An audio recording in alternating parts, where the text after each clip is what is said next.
ভেষজ ঔষধি গাছ ও সুস্বাস্থ্য টিপস ইউটিউব চ্যানেলের পক্ষ থেকে আপনাকে স্বাগতম। তো আপনারা এই মুহূর্তে ডিসপ্লেতে একটি গাছ দেখতে পারছেন পাতাগুলো কত সুন্দর খাস কাটা এবং এই গাছ থেকে আপনার একটি শীষ বাহির হয়, সেই শীষে একটি নীলে রঙের ফুল হয়। আমরা দেখতে পাচ্ছি যে এই যে শীষ এরকম বড় শীষ হয়ে যায়। এই গাছটি ভেষজ ঔষধে গুণে ভরা একটি গাছ আপনারা বলতে পারেন।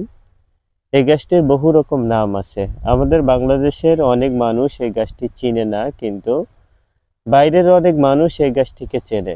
এই গাছটি ঔষধে গুণে ভরা। আপনার নাম হলো, অনেক রকম নাম আছে, যেমন নীলাদ্রি, আপনার মনিরাস ইত্যাদি বহু রকম নামে এই গাছটি ডাকা হয়ে থাকে। তো ভিডিওটি ভালো লাগলে চ্যানেলটি সাবস্ক্রাইব করে চ্যানেলের সাথে থাকবেন। ধন্যবাদ। আর আপনাদের সাথে আছি আমি কবিরাজ আকরামুজ্জামান।